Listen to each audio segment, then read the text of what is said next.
પ્રતાપભાઈ ડાંગર. તમે આ નોકરી કરો? નોકરી હું અત્યારે ડ્રાઈવરમાં નોકરી કરું છું. શું બનાવ શું બન્યો તો? બનાવમાં એવું હતું કે અમે બધા અહીંયા બહાર અત્યારે બેઠા હતા. એવામાં એક બેન હતા, એક ભાઈ અને એક છોકરો. એ આવીને કાચની જેમ આવે એમ ઘા કરતો હતો ગાડીની આગળ. જે સરકારી જમીન છે એની અંદર, સરકારી પ્રોપર્ટીની અંદર આ વસ્તુ કરવાથી અમે એને ના પાડી, રોકવામાં આવ્યો, પણ એ કઈ રોકાણો નહીં. પછી અમે બધા ડીંગાટોળી કરીને એને રૂમમાં પૂરી દીધો.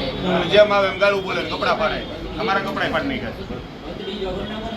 પથ્થરનો ઘા કરતો, પથ્થરના ઘા કરતો, સ્ટાફ ઉપર ઘા કરવા માંડ્યો. અને પછી અમે 112 માં ફોન કર્યો. એમાંથી અમે ગાડી બોલાવી લીધી. એનો લાકડું ને પાણા ની બધું અમે રાખ્યું છે.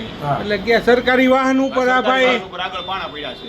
આ ભાઈ પથ્થરના ને એના ઘા કરતા હતા. અમે ના પાડી, ભાઈ માનતો નતો, એટલે અમે 112 માં ફોન કર્યો. એટલે હાવ એમને એમ જ કાંઈ કર્યા વિના ડાયરેક્ટ કોઈ વસ્તુ કાંઈ નથી. અમે તો અમારી નોકરી છે અત્યારે 12-8 ની, એટલે અમે બધા અહીંયા બેઠા હતા. હા હા. ને સામેથી તરત જ પાણકાના ઘા કાચને કર્યો. એવું મીડો ફોડવાની આગળ આવીને, એટલે અમે એને કાચ ફોડવાની રોકવાની try કરી. રોકવાની માટે ના પાડી કે સરકારી વસ્તુ છે આ બધી, હા. એની ઉપર તો આ ન કરે. એમાં ઉશ્કેરાઈ ગયો ને જેમ આવે એમ બોલવા માંડ્યો ને મારામારી ઉપર આવ્યો. મારામારી બોલો.